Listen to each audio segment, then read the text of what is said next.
Hello everybody and welcome to the Real Estate Rundown brought to you by Real Realtors. My name is James Talbot. I am a realtor at Keller Williams Antelope Valley. And I'm Jessica Truzzuto, also a realtor here in Antelope Valley, Keller Williams. Alright Jessica, what are we covering today? So today we are covering, we're going to start a portion of the 10 steps on how to buy a home. Okay. And We're covering step 1 and 2. yes, step 1 and step 2 Okay, today. You just want to jump into it then? I think so, and let's just start there. Alright. So What is step 1, James? Step 1, we actually kind of argued, we actually disagreed on what step 1 is, but we finally came to the agreement. Step 1, creating your budget and what do you want to spend. So when I talk about what you want to spend, I'm normally not talking personally as the full price of the home. When I talk what do you want to spend, I'm talking about what do you want your monthly payment to be. I think that's the easiest way to kind of, most palatable way to kind of take it. Last episode you put it as affordability. Yeah, what can I afford each month to pay, along with all the other bills in mind. Yeah. That chunk. But it's really what are you comfortable? It's really going to start at not what do you want to spend for a home, but figure out what you want your monthly payment to be. What are you comfortable at? Maybe what your rent is or something like that. Because your mortgage is pretty constant. Yeah. It's your rent may go up and go down. Well, your mortgage should stay the same. Most people are going to take like a fixed rate 30-year loan. Most home buyers like FHA, which is a fully amortized loan. And that's the catch, yeah. Completely paid off at the end of the loan. And it should be stable monthly payments. The only reason your payments would change is if you're on like an adjustable rate, which I would never suggest. I never suggest adjustable rates. That is a scary point. Yeah. To come home. My dad would always say, you come home and you can open up an envelope and then, your payments jumped up or jumped down. Well, most likely up, right? And you're like, wait, what? Now I gotta take my budget from other things, and you're like, no, tell me what my mortgage is, keep it at that, and I will know for 30 years this will be my payment. The only thing that could change really the cost is if property taxes changed. So property taxes changing and that kind of stuff could change maybe your payments, but but it stays pretty much the same. Yeah, and if you don't make any changes, right? Yeah. If you don't refinance or do anything like that. Also, it's also the way of not being house broke. So us as realtors, whenever I'm talking to maybe first-time home buyers or even non-first-time home buyers, people who have bought and sold homes before, how do we make it so you're not house poor or house broke, which means all of your money's going into your mortgage payment, right? Well, most people, it's uncomfortable to talk about money. Yeah. And, if your parents didn't teach you or you didn't have want to go out and research on your own, how do you know? How do you know what works or what doesn't work? So figure out a payment, and so instead of picking a number you're going to pay for a home, instead of picking a price range you want to be in, back into that number. Start at monthly payment, and then using your realtor and your lender and the people who are your support system through this process. Your team. Yeah, your team. Back into that number and make it then the larger number. Also, one of the things I've noticed is be comfortable with the price range you're in. The reason I say talk to a realtor so early is figure out what that price range look like. So if that becomes, let's say you're comfortable at a certain payment and that becomes $230,000 as a price point of the home, make sure you're comfortable in the neighborhoods and areas where $230,000 might put you. Yeah, and so I agree with that. You're gonna have you're gonna kind of walk into the store with the price that you already know you're gonna pay. Yeah. Because then they could tempt you. They could say, well, based on what you want to pay each month, your price range is $300,000. Well, I want the $400,000 house. Yeah. Well, wait, go back to how much do you want to spend a month? Because now you're going up a whole $100,000. That is going to be split over the 30 years, and now the price, it's start with that monthly payment and stick to it, and you'll know why. It's so we're almost connecting the price with your monthly payment, which maybe there isn't that connect. Yeah. In the general public. So when we talk about the 10 steps, the reason we break it down into like 10 steps is not that these happen in order, or a lot of these happen all at the same time. You're going to be doing multiple steps at once. We just kind of want to, it's easier to kind of put it into almost a list of steps to go through that you're going to go through. But how much you want to spend each month, talking to your realtor, talking to your lender, getting sent homes from your realtor, visiting homes, that all kind of happens at the same time. As a realtor, I send people while they're in the pre-qual process. I start sending them homes they might be interested in. The only reason I wouldn't is I don't want to send you anything outside of your qualification range. True. Because then if you can't afford it, I then feel bad. Well, yeah, and I mean it's what they want. I also shouldn't have used afford. You're not qualified for. I think afford becomes a point where people become. And it's almost like they're being told what they can afford instead of. Yeah. I like how you say you back into it. Yeah. And you can come in and say, no, I'm only gonna spend. Let's give a real example. I'm only gonna spend $1,200 a month. Yeah. And I know that I can afford that, and that's what I want, and I'm going to live with that choice. Yeah. This is also where you start to bring your realtor and your lender in, though, because you want to know, what does $1,200 look like? $1,200 could be about $200,000, could be, depending on what state you're in. If you're in California, it probably doesn't go as far as maybe one of the middle states. Well, but maybe your first house, if this is your first time, maybe your first house is a condo where you're sharing walls and sharing HOA expenses. So if your roof goes out, it's not like I, Jessica Truzito, have to pay for this roof because we all share this expense. Yeah. So when you talk about condos, you start talking about shared space expenses, HOA expenses, things like that. So there's added expenses. In California, there's a thing called a Melrose tax. A Melrose tax is a special tax put on the property by the builder normally. And I've seen it for sidewalks. I've seen it for street lights. I've seen it. It's a cost that the builder most likely didn't want to take on, and so now they're going to put it through a Melrose tax, which is a 25, 30-year tax that gets added on. I have seen it cost people qualifications. Wow, like tips them over. Yeah, they couldn't afford the home. It wasn't in the price point anymore because of the added tax. So that's something to be aware of too when you're shopping. You can always ask that. Yeah. But definitely create a monthly budget, and as a realtor, I'm going to ask kind of what you want that payment to be. We're going to figure out a price point, and then I'm going to send you the homes in that price point. If you feel like maybe your realtor isn't sending you the right homes, either you could be your desire could be higher than your qualification. Because everybody wants the $1 million homes on the beach, but maybe you can work your way up to that. Yeah. Maybe it's not your first home, your first starter home, or. But you get there over time, and that's why I love real estate, is you just kind of wait. And 10 years later, maybe you can make a move where you sell and buy up, and now your opportunities or your, they're expanded. Yeah. Not opportunities, your options, they open up. Yeah. So most of California moves between 5 and 7 years is when most Californians make moves. But take into account that payment of, am I comfortable with it per month?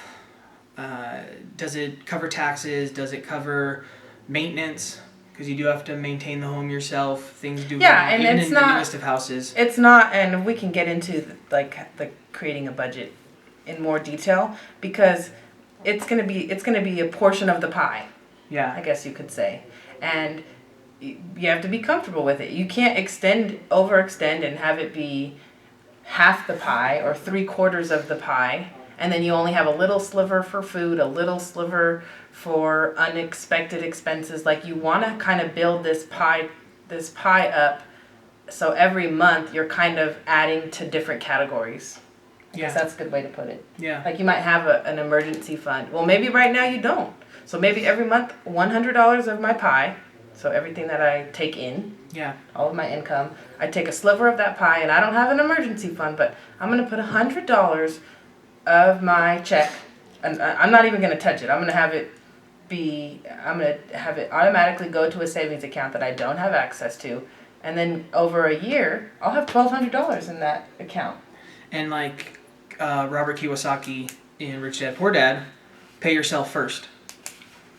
Yeah, it was funny. Yes. After reading Rich Dad Poor Dad, I've been thinking about, can this person really afford that? Like, what does affordability really look like? What are assets? What's actually an asset versus what's actually a liability? All this kind of stuff. My sister and I were at a dollar store, and my sister got talking to the cashier, because my sister's a very social person. She got talking to the cashier. Shout out to Trisha. She had the lady, people like to tell us stuff, and especially as a realtor or as a salesperson, if you can ask the right questions, people will tell you their entire story. People really like to talk about themselves. That is something that's just a fact. Like that's of people. It's fact in of people. Carnegie talks about it in How to Win Friends and Influence People. You know, let the person talk about themselves, because that's most people's favorite topic is themselves. And they probably know themselves the best. Yeah. So we were talking to this. She wasn't very old. She was younger. She was probably early 20s if I had to put an age to it. She had just gotten paid. She was telling us about how she had spent all day at the mall, and now she was working the night shift. And she had spent all day at the mall and spent her entire paycheck. It was gone. She's like, the entire check's just gone. That's not the way to create a budget. You know, that's not even living within your means. You're supposed to live technically underneath your means, like below your means. Below your means. That is definitely something I grew up being That's told. not even living at your means. That's living above it. I mean, an entire paycheck. I don't even think she knows what it means to her. Yeah. Yeah, like how much is she making each month? I mean, that's a number too that you should be aware of. I'm gonna take a chance. Or I'm gonna take a guess. She probably lives at home, right? So she probably doesn't have a mortgage or rent payment. She probably doesn't have a car loan. I'm guessing she owns an older car. Well, you're starting out. You're starting out in life, so she just got out of high school. Yeah. Maybe this is her first job. And there's so much money information out there that maybe we don't talk about it. Nobody knows what's right, and so nobody knows what to do. I'm a firm believer, if you live at home right now, stay at home. Like, if your parents will let you live there. That is hilarious. Live at home. I agree with you. Bank it. I agree with you. Take that money and save. But you have to pay the rent. Pay yourself. Yeah. Give the money to whomever you're staying with. Here, I'm going to give you $2,000 a month, and you just hold it until I leave. Yeah. If you're bad with money. Bank it. I've had friends that have done this. I know a ton of people who've done. Their parents, like, oh, these people these millennials are still living at home. Well, but what are they going to say? Like, take advantage of it, though. What is everyone going to think about you, though? Yeah. Oh my gosh. Especially as a male, you got to move out. You got to do it. Like, if you're still at home, if your parents will let you live at home, and you can bank it as much as you possibly can. I totally agree with this. You're saving your money, but maybe you're doing things around the house. Yeah. If they're letting you stay there for free, say thank you daily, do the dishes, take out the trash. I mean, help buy groceries. Yeah. I'm not saying it's free. Be appreciative. Yeah. And don't treat them rudely, like expecting it either. But that mortgage payment or that rent payment is due every month. Those people want those payments every single month. They always do.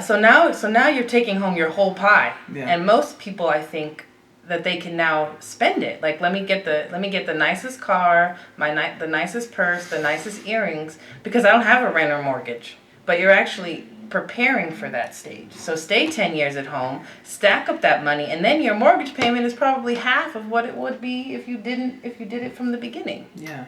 And I don't think people really understand how expensive rent is for just most areas. I saw one today on Facebook. It was a LA agent, and it was a 4 and 3. It was like $2,500 a month in not too great of an area. I won't say it, but it's not a you almost need two. I know in the Bay Area for sure, you need 2 incomes. California, if you're 2 adult, almost 3 adult incomes. Yeah.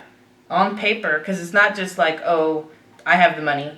Well, you have to prove it on paper to even qualify to rent and to own. So one of the fastest growing, and it has been for a couple of years, so they may already be one of the larger groups, but a couple of years ago it was the fastest growing, was single females and homeowners. I don't know how realistic a lot of that is in California, just because our cost is really high. And I did it as a teacher in the Bay Area. Yeah. But I did have to settle for the condo. Yeah. That was how I could get in, as a single person to own, and I built equity, and I stayed there for 2 years, and I built that equity up. Yeah.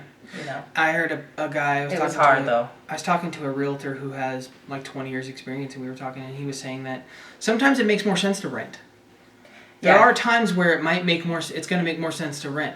But again, I think back to the point is create the budget, figure out what you want to spend, and we'll talk about budgeting right here really quick, or not really quick. This will be most of the podcast, because home ownership isn't that far away, and I feel like a lot of people think it is.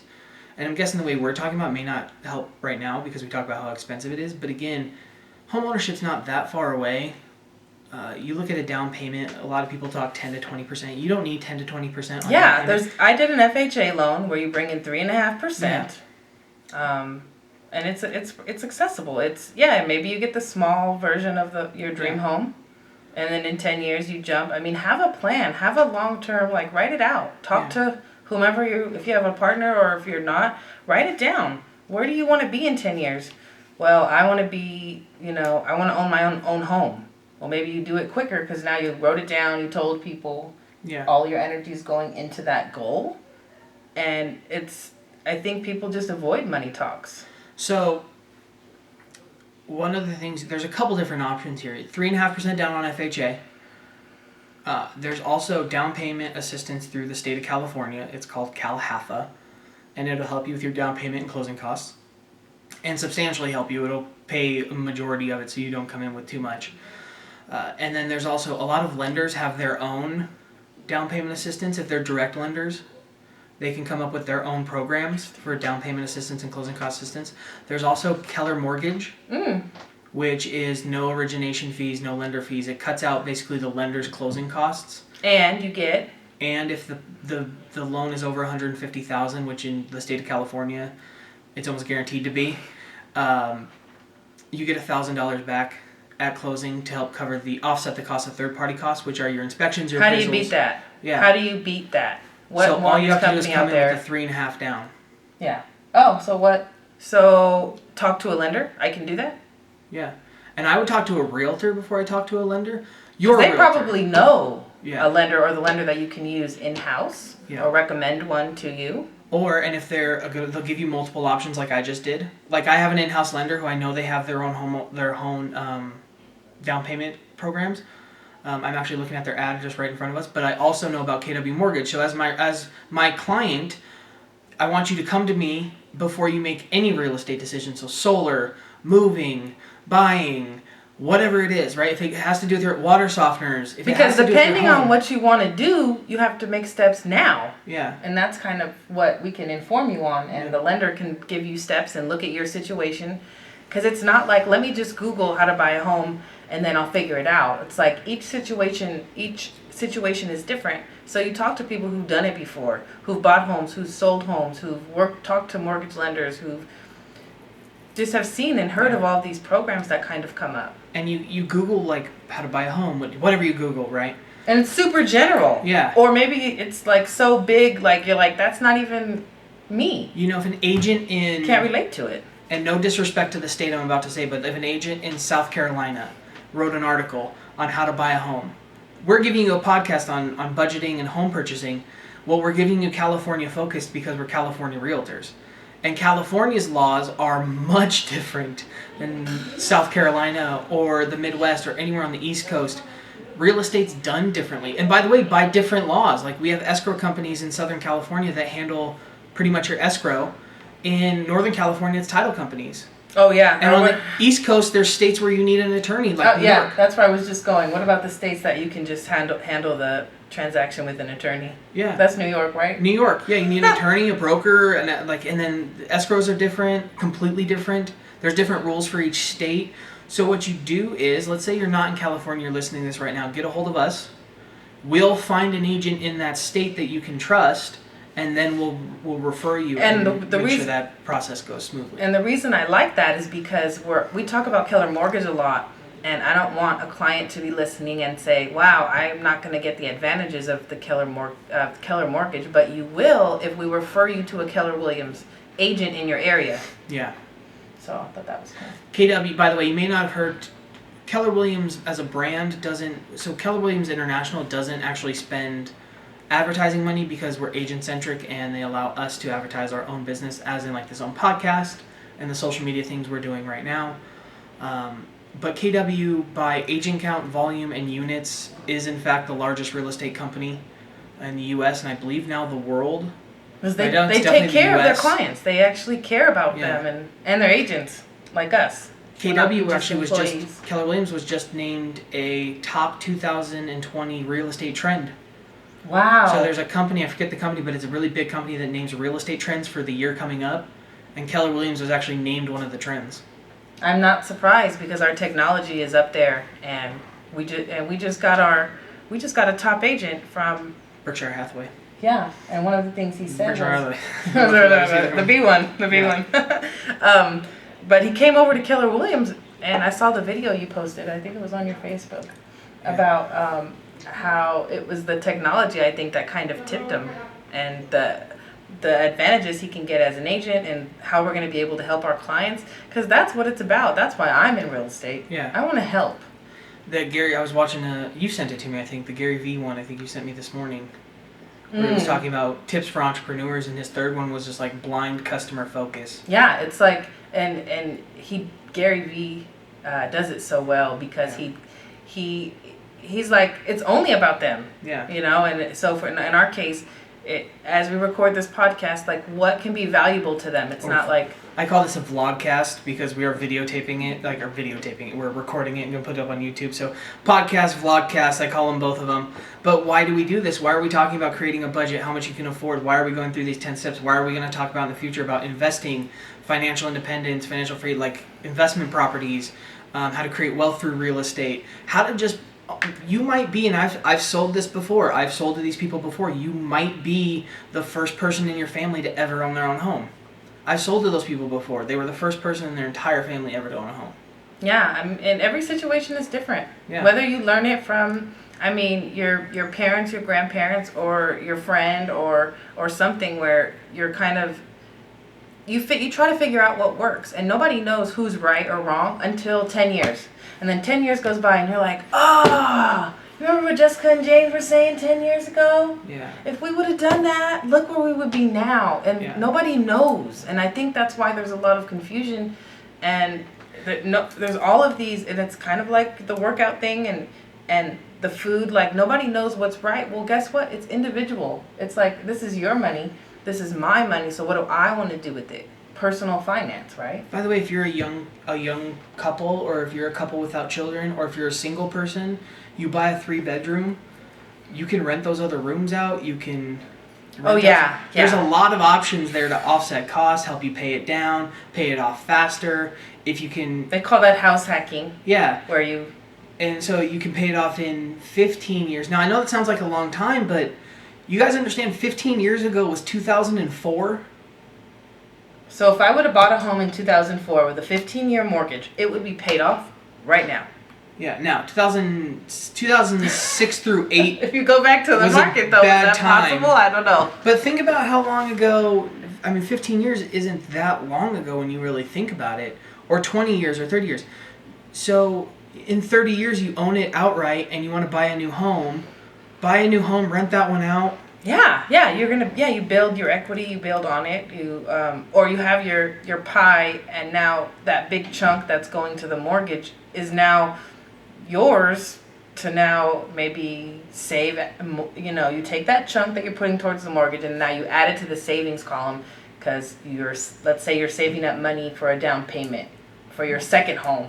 Yeah. And now I'm kind of going into the, once you've already, you bought your home, what do you do with your extra savings? Like, you can still save up for another down payment, to invest.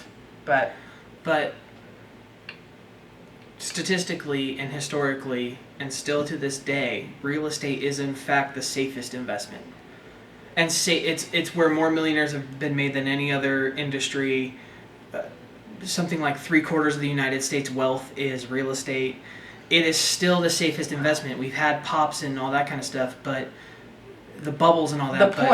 The point to that is the value of real estate.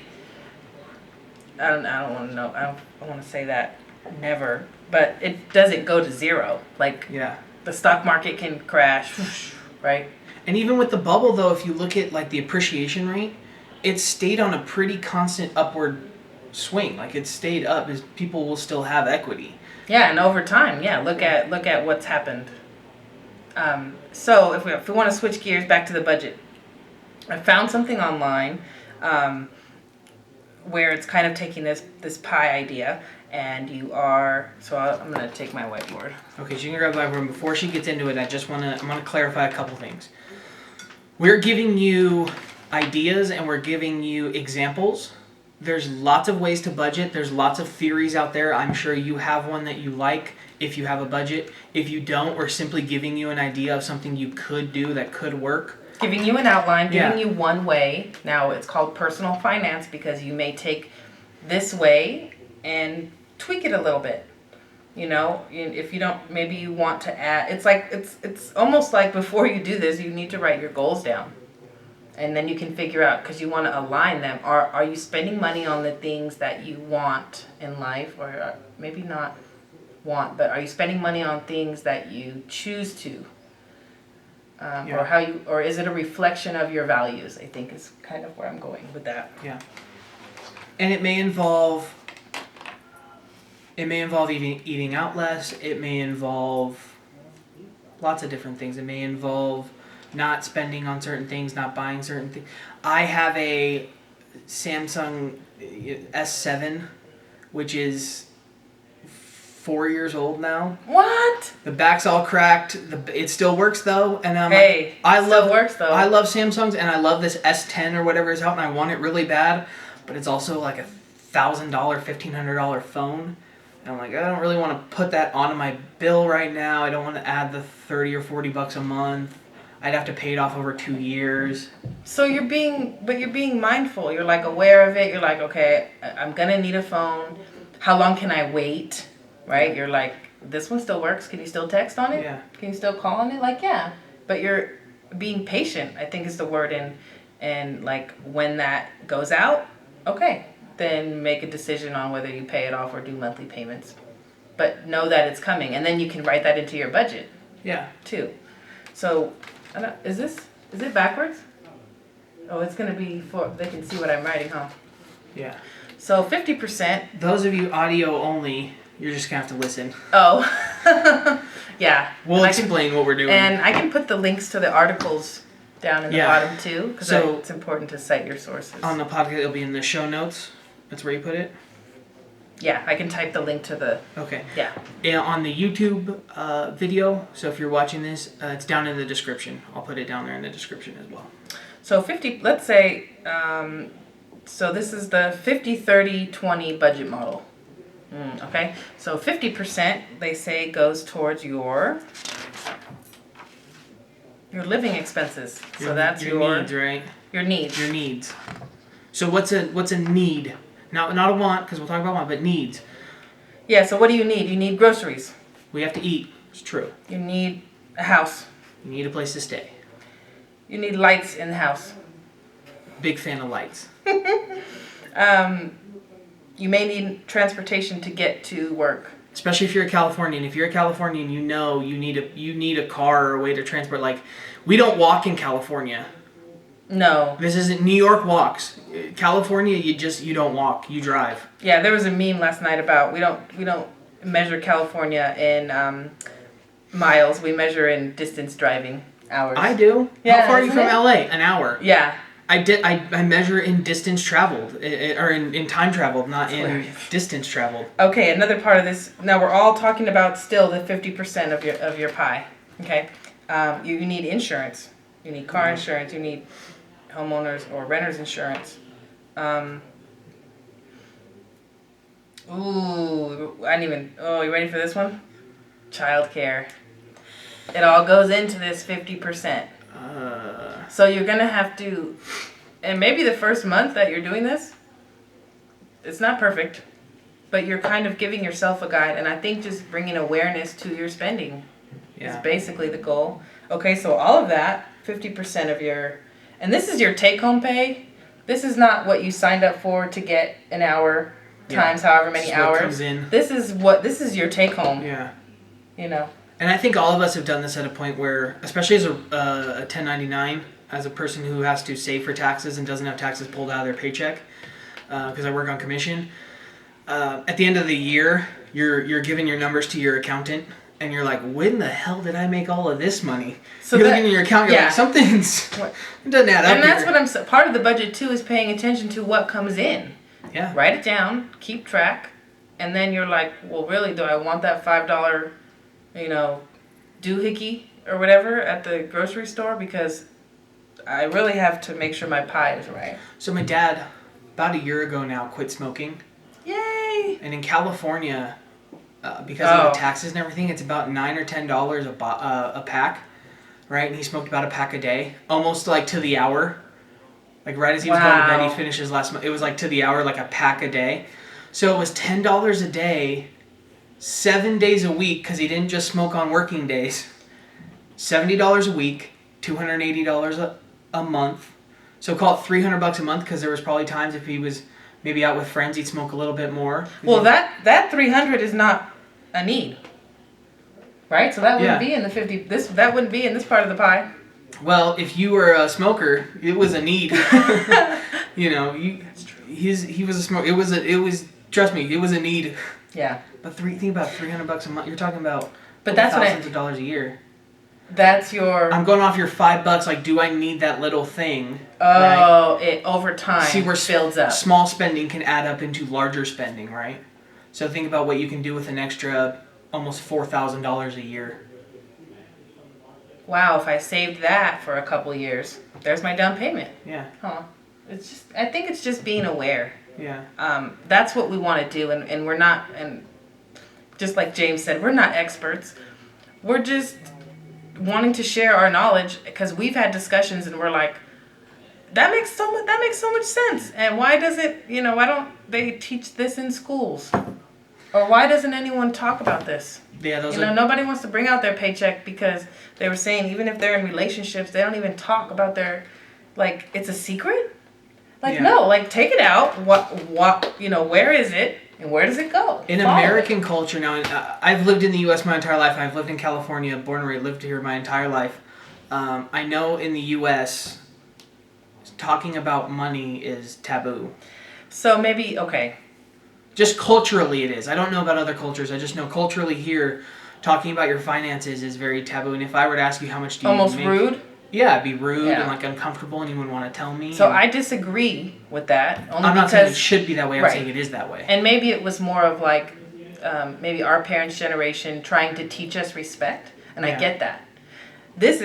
But then if no one talks about it, we don't know anything. That's kind of my point. Yeah. I didn't get here by doing this since I was 4. I'd made the mistakes, and I had to learn. Cal Berkeley, I just read this morning, Cal Berkeley is introducing adulting classes. Colleges are now introducing adulting classes where they help people with like interpersonal relationships, finances, taxes, how to be a friend, how to be an adult, and car maintenance, home maintenance, how to do things. Because there's some home maintenance you can do yourself. Or the people that are, maybe in the past were supposed to help teach us, they're working now. They're both working. So we're like, how do we talk about money? Well, they're out there making it. Yeah. We can't have So they're introducing those classes. They're starting to introduce those classes back into like college, and I eventually think it'll get worked back into high school. Yeah. And then even like I taught kindergarten, and I'm talking, you can have versions of it, and not just how to count money or recognize money, but like save it. And there has to be some sort of concept that you can teach that little. Yeah. And they'll understand. So 50%, first step, 50% is needs, which is housing, groceries, childcare, utilities. Chris Rock does a great stand-up bit on dads not getting thanked, and he's talking about how he really loves that hot water. I agree. I'm a big fan of hot water. Big fan. Make sure that water bill's paid. So that's in that 50% now. That's probably a scary number, because if you make, I think the average income in the United States is like 40-ish thousand. I think is the average. So a big chunk. Yeah. But it doesn't have to be. And now I'm saying, if you can get your living expenses down, like I'm saying, you move back home, or you buy a house with 4 of your friends, and you each but maybe you're the owner, because you're learning and you want them to be the renters, then your housing cost is gonna go down. I think this may be a challenge for a lot of people, is getting it down, how to get it down to under 50% or under. Because maybe when they got the mortgage, they didn't have they're like, oh, well, I'm going to spend, how much money do we bring in? Let's say we bring in $5,000. Well, let's get our mortgage like as close to that as we can. Just without knowing, I think. And then nobody wants to have the discussion on why is your home that big and your payment that big. you know. But we can talk about it, One and of then the- you can make changes. One of the things I like is we'll give you guys the rest of the thing, but if you're worried that you can't get it down to 50%, I actually kind of like you being in that mindset because, again, you talk about Rich Dad, Poor Dad. He talks about how those were the times where his financial genius came out. And that's what I'm saying. The struggle kind of figured it out. brings out the financial genius. Or you have to... Nobody knows, right? Nobody knows for sure. But in 10 years, if I look back and I say, okay, well, what did I do year 1, year 2, year 3 to get me here? Well, I'm going to double down on that. Yeah. Like, who cares about the things that I messed up on? I mean, be aware of it, you know, but... Okay, so 50% your needs. 30%, so 50, 30, 20. 50% your needs. 30% are for your wants. This is very teacher of you. 30% of your wants. And drags it all out. Can you tell I used to teach kindergarten and I go really slow? Okay. So 30% are your, I don't know, because I'm very visual and I'm like, she keeps saying these numbers and I don't know what she means, so I'm like, here's the picture. So what could be some of your wants? Let's see. Netflix. That's a want, huh? Maybe the extra stuff at the grocery store that are not on your list. I'll give you an example though. I have friends who they don't pay for cable at all.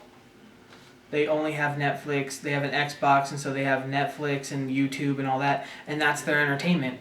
Is through that they go Netflix, YouTube, some of the free ones and all that kind of stuff, Hulu. So instead of I pay for Spectrum because I have to get the Dodgers and the Lakers. I pay a lot more than I would if I just had to pay for Hulu, Netflix, and use YouTube.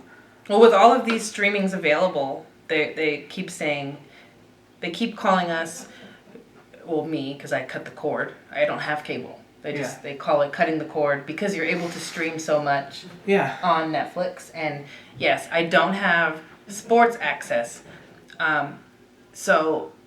I just sit at home and throw fits and cry every time my teams are on. No, I'm just kidding. I make it work. I go to like a place that shows the game. Yeah. And maybe go with a friend or something, and it's like, it's fun. I get to watch the Niner games at Buffalo Wild Wings. That sucks. So as a business person, as a real estate agent, I would put my cell phone as a need. It's really hard not to do our job without a cell phone. I almost would argue you probably couldn't do it. And that's a business expense. Yeah. So as business owners, Yeah. Well, even as a W-2 employee, so as a teacher, I needed my cell phone. Yeah. Emergencies or to call, if someone needed to call me. So cell phones I'd drop probably into needs. So, just to give you an idea of what our categories kind of are. Yeah. You could put, it's like phone, lights, things that you need. Yeah, I guess a cell phone would be a utility because, who has a home phone anymore? That would just be your, Luckily, email doesn't have a cost. Yeah. Yet. So, and that's the fun part is maybe your needs and your wants are different. Or maybe you thought something was a need. And, I need my cable. I need to watch my Giants games, my San Francisco Giants games. And no, guess what? I cut the cord and I still can watch and follow my teams. I have to be creative. But I'm saving, my cable bill when I left the Bay was almost $200 for one TV, for one box. And it's that expense, what expenses can you cut and move around or substitute or share? Because another book I'm reading, Your Money or Your Life by Vicki Robbins, she talks about a shared expense is a cost cut in half. Yeah. And I was like, whoa, my mind just, whoo. Now, so you can only stay on your parents' health care until 26, but you could share your phone plan with them. Yeah. Split your costs of your phone plan. And it doesn't have to be parents. It can be friends. It can be four people that get together and say, you know what? If we all get on the same phone plan, we're each going to save this, $100 a month. Yeah. Well, sign me up. What else? So I think kind of figuring out wants and needs. And what about this? What if you want to be super intentional and do this for a shorter amount of time, and you're like, you know what, I don't want anything. Then you can put this 30% into this next category we're going to talk about. Yeah, it even says in this article as I'm reading it, this would be the one if you want to get out of debt faster or save up for a home faster. This would be the one you start start cutting this faster than. You can't really cut needs. We're talking about actual really need it to survive at this point. Yeah, like you have to have it. Yeah. Like, do I need this fancy water bottle? Like, no, but I spent money on it. So this would be a want. Like, it's an extra nice water bottle. It keeps it cold all day.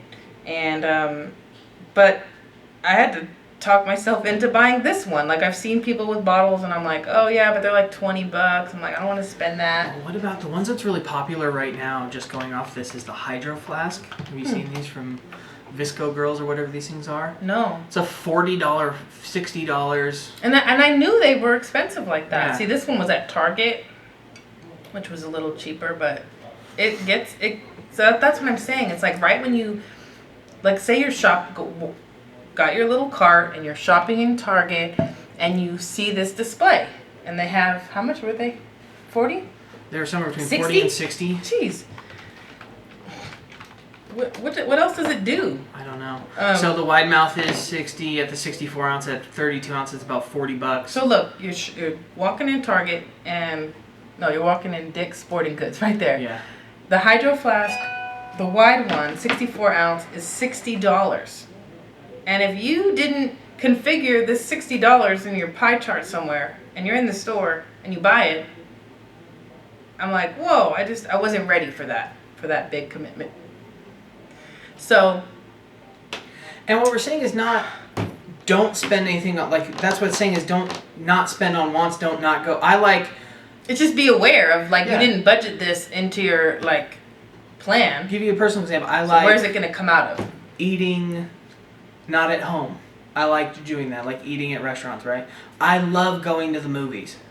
I actually love the experience of going. I know it's like $15 a ticket, and that doesn't include the popcorn I'm definitely getting, the soda or icy I'm definitely getting. And the candy. It's not in the candy. It's not a cheap experience, but I love the experience of the theater. So that's a want. That's and a form of entertainment. Luckily, Marvel's chilled with the movies, so I've saved some money. You're like, I gotta go see what happens. There next. was a run there. It was like $50 a month. Jeez, Spider-Man, calm down. Yeah. But look, but maybe you have a plan of, like, you treat yourself to this movie experience once a month. Yeah. You know, and you're disciplining yourself, your money, because if you don't, you get this paycheck and it's gone before you even get it. I mean, I've been there, and it's almost like you know it's coming, so you start, like, spending it in your head, or telling people around you, like, oh yeah, I'll give you $40, just wait till payday. Well, then payday comes, and then you have all these, debts or things that you wanted to buy, and it's like, slow down. That's the one. Slow down. I think I've noticed the most, if I had it from experience, if I had to notice it the most, is people fell behind. Because life happens, Yeah. It happens. It happens to all of us. We've all fallen behind in our payments on whatever it is. We overextended ourselves. We've fallen behind. And then you get the paycheck, and this paycheck that you get in, I've seen real estate agents do this a lot because we work on commission. We don't have a steady paycheck. So you got a commission check, you got all your bills paid, but guess what? Your bills are due again next month. So it's like, so you're almost in this catch-up game. Yeah. But I want people to, and that's what I'm trying to learn and teach myself, is that it doesn't matter what other people think of you. Yeah. Because if you're like, let me see if I can think of an example that, like, maybe you guys all go out. Let's say you have a friend group. Let's say I go out with my girls every Friday. Like, no matter what, we go to Chili's, we hang out, we split the check. Well, maybe what is today? Thursday? So tomorrow's Friday. And I know I can't go. I can't go because I don't get paid till the next Monday. And if I go to meet with my girls, then they're going to expect me to, like, pay my share, and I just can't. But what are they going to think? if I say I can't go because I can't afford it. They're going to think that I'm, broke? And that's what I don't care. That's what I want people to know. Be okay with saying, hey, girls, I'm going to catch you next week. I got to save my money. And then that's okay. So, Dave Ramsey talking about what do rich people really drive, and it's the top 10 cars for households that make over $250,000 include the Mercedes E-Class, the Lexus RX 350, the BMW 5 Series, and the 3 Series. Those are pretty nice cars, but following those are 3 Hondas, a Toyota, an Acura, and a Volkswagen. Because for the longest time among millionaires, the most popular car was a Ford F-150. Probably because it works. Yeah. If you take care of it, it works. And you don't have to keep buying the new or... Sadly, 8%... I guess my point is if you keep driving the F-150, you don't get a new car note. Yeah. But you do have the insurance every month and the gas. That doesn't change. But your payments can change. 8% of people who make under $100,000 also own luxury cars. Yeah, that's a high number. My favorite are the ones who are athletes and they still drive like their 2002. Because they're taking that money and whatever. investing it. Yeah. Because if you just take your money and spend it, and my nephew is 8 years old, and I've been probably teaching him this for a couple of years now. I said, nephew, if I give you $5 today and you spend it, how much money are you going to have tomorrow? And he's 8, and he goes 0. And it's like, he gets it. But the real idea is people who actually make this kind of money drive Hondas and Toyotas, and they drive some of these cheaper cars. Now, I'm sure they have nice cars as well. We all know rich people have nice cars, but and that's okay. Maybe you do want a Tesla at some point in your life. Am I going to go out tomorrow and buy it? No. But I do like the point he's bringing up in that I don't think it's about getting the flashiest car so you can pull up to work. Here it is. Those who are earning more than $200,000 a year, the most popular vehicle to buy is a Ford F-150, not the Tesla, not a Ferrari, not a Mercedes, not these luxury cars. It's a Ford F-150. And I'm even wondering if it's used. Yeah, there are 4 others on that list. Hold on. So USA Today, there are 4 other vehicles not known for flash or luxury: Jeep Grand Cherokee, Honda Pilot, the Jeep Wrangler, and a Honda Civic. Were all popular cars among people who make over $200,000 a year. Well, Honda, I know, has a good record of lasting a long time. Again, if you take care of it, if you're doing the maintenance, doing the oil changes, checking the tires, you're being aware of that. So only when Americans start making over $400,000 do they start to buy luxury brands like because they can buy it with their cash flow. They can buy it with their asset cash flow. They've budgeted it into their lifestyle. They've saved up. They've understood the process of buying. They've maybe saved up, and we talked about the patience aspect of it. That gives you time to think. Like, do you really want it? Yeah. And that tangent was to get onto the mindset of budgeting. So we're at 50% for needs, 30% for your wants, and then what's that last 20%? So the last 20%, and the article goes into, it can be 2 different options. So it can be for someone who has debt. So that could be car loan, credit cards. Even maybe you bought a water heater like on a Lowe's card. Like, that's all debt. You on the big one right now? Yeah. Student loan. Student loan debt is a big one. That's a whole nother episode. It is a whole nother episode, but that would go into your debt repayment. That last 20%, sorry for cutting that, is debt repayment and savings. No need to apologize. Right? So debt repayment, it's almost like, well, what does that mean? Because technically your mortgage is a credit debt. Card. But credit card, student loan payments, you want to try to fit it all into this 20%, and if you realize you do this calculation and like 50% goes to your debt, over time you can fix it to how you want it in your budget. Like, if you want it to look like this, maybe you only need to do this until your debt's paid off. Yeah. But then if you don't have a debt repayment, so you don't have a credit card, you just don't have student loan debt or whatever, or it's not that full 20%. Let's say it's a couple $100 and it's not 20% of your income. That's now savings. Right. It goes right to a savings account. Right. So basically, you have the 50, 30, 20. 50% is your needs, 30% is your wants, and 20% is debt repayment / savings. And then over time, you can change them. Or if you're all of a sudden now your debt's paid off because you were intentional about paying it off, well, now you have, I'm going to erase this, and you have 20% all going to savings. Yeah. Now, I'm sure Robert Kiyosaki and some other people would say, write that 20% check first. Oh, yes. Pay yourself first. Pay yourself first. And then it will happen every time. Because for most of you, you've already paid the government, so you've already technically not paid yourself first. You've paid yourself second after the most of you, as a W-2 employee. Most of the people out there don't work commission, don't work 1099. They work where their federal taxes and stuff are pulled out of their paycheck. Like if you're a teacher. Yeah. So you've already paid the government. They've already taken their chunk. So now pay yourself, then figure out how to pay everybody else. And then pay your bills. Yeah. Yeah.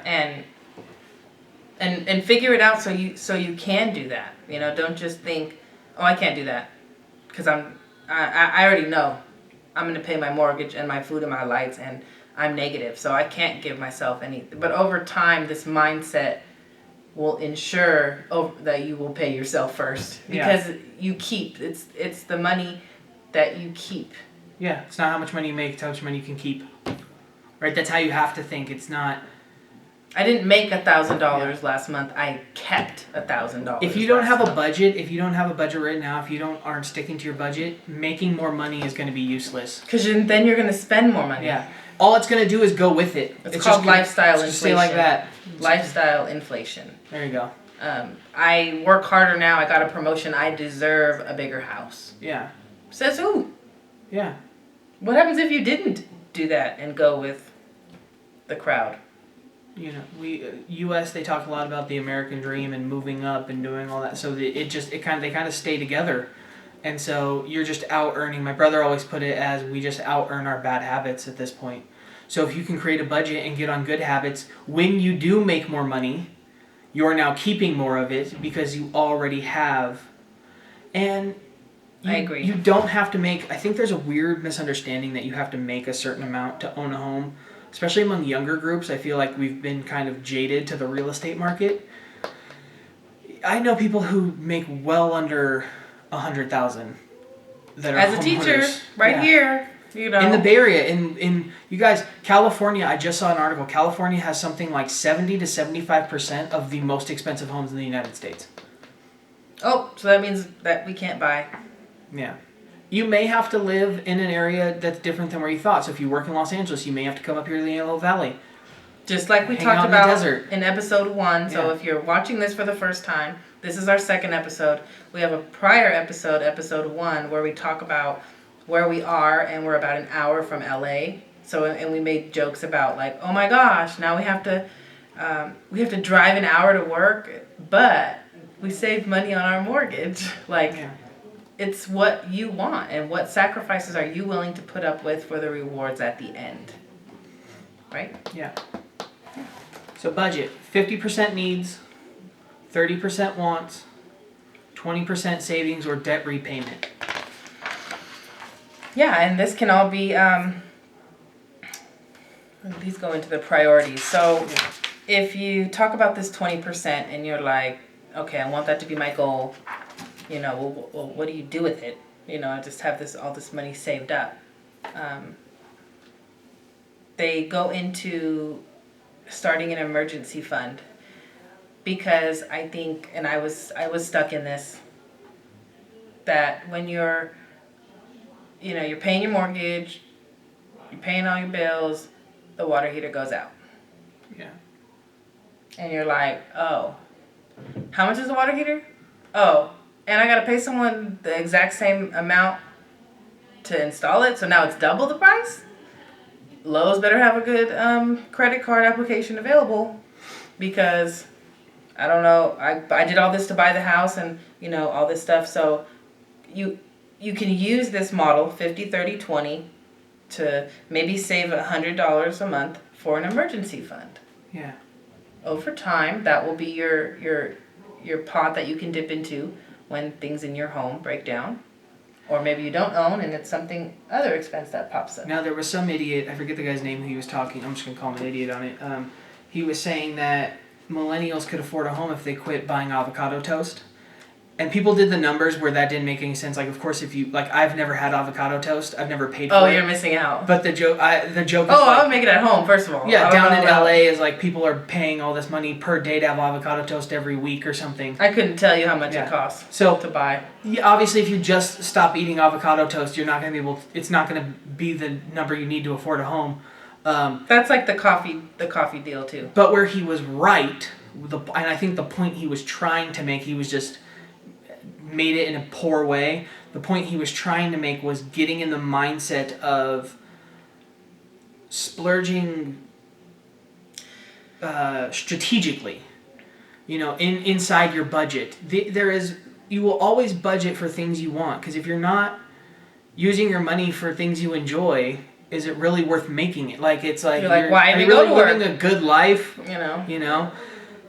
But what he was trying to say was, hey, don't spend for all of your wants. Pick which ones you really want. Pick which ones you really want to spend on, and then focus your mindset, and that's on my budget. And you know what? If at the end of the month, let's say you're on the 25th, you get paid in 6 days, you've already spent your want budget, and someone calls you up and goes, hey, do you want to go do this? You may have to say no. Yeah. And that's okay. Yeah. And they go, oh, why? Well, I already spent my entertainment budget for the month, so I let's introduce that into friend conversations. You just said it. I've already spent my my want budget for the month. Yeah. And Kiyosaki says this, don't ever dip into your savings for it. Yeah. Whatever money, that's your money. It's like you're paying yourself. Why do you want to take that? Because I think people think it's there. I'm just going to take it and... Yeah. There was one thing that you said, but it'll come to me. We just hit an hour. So we just hit an hour. Step 2 in this. So step 1 was figure out how much you want to pay and create your budget. So what do you want your monthly payment to be? And then create a budget around that. Does that fit into it? And then also the budget on saving up to afford like the down payments and some of the other costs that are in there. Because even if you get down payment and closing cost assistance and that number gets covered by the state or whatever, you're still going to have a couple $100 for a home inspection, which you'll always get, and you'll have about a $500 payment for an appraisal. Yeah. So inspections will cost you about $1,000, again, depending on state and area and all that kind of stuff. But we just want to bring slowly bring it up, talk to you guys about it. Yeah. Start the discussion, essentially. And I think this also kind of covered a lot of step 2 for us, which was talk to your realtor. If you don't have one, you do now, contact us. This is why you talk to a realtor. This is why it's so early in the process. Don't get your realtor involved as early as possible, I would say, if you have one you trust, which if you don't trust them, they're not your realtor. Find one you trust, find one who's a professional, find one who's an expert, find one who knows what they're talking about, and find one who has a good team of... And we're here, we are people just like you. Yeah.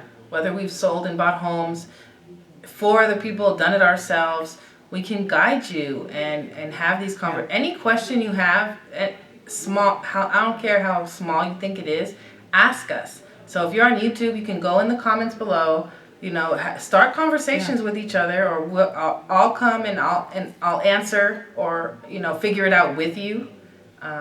We're just here to help. But your realtor and us are, as realtors, we are the local area expert. We understand your neighborhood. We will be able to get down to your specific situation, so someone online may not be able to do that. And the reason that I would say step 2 is talk to your realtor, or talk to us as your realtor now, is get this person involved. This is what we do for a living. This is our job. We're good at it.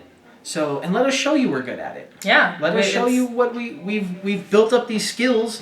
We've built up this, we've gone to all the trainings and all that kind of stuff, and we continue to go to trainings and educate ourselves because things are always changing. But step 2, I would say easily, step 1, create a budget, figure out what you want to pay. Step 2, right after that, is call your realtor and go and sit down with them. And I just want to say thank you to everyone who's kind of following our journey. as we start this podcast, and who's watched the first one and now watched the second one. And I just want to say thank you. And it's fun for us, and a little, it's nerve-wracking to get in front of the camera. And so I just want to say thank you, and like our video and share our video, or listen to our podcast. It's not available yet on I'm still waiting for approval, but we have some links now that we have links so you guys can check out. If you take the link, if you take what is it called, the RSS feed. For those listening, for those watching, you're on YouTube. You can just hit subscribe, and we'll continue to upload. So you'll hit subscribe, and then also now you have to hit the notification bell. So if you hit the subscribe button right next to it, there's a little bell. You got to hit that notification bell. That will alert you when we post. Oh, I didn't know that. Yeah. So you take the link, you type it in, or you put it in your phone, and it will bring it up on the podcast player that you have. Thank you. If you're on Apple, it'll pull you up into Apple Podcasts. If you're on Google, or if you're on a Droid, you may need an RSS reader, or go into Castbox, and I believe you can paste it in there, or whatever you listen to your podcast on. You should be able to post that feed. And I know my Apple listeners, that didn't apply to you. So yeah, Apple, you just have to hit the feed. All right, so thank you guys for watching. Thank you guys for listening. This has been episode 2 of the Real Estate Rundown, brought to you by Real Realtors.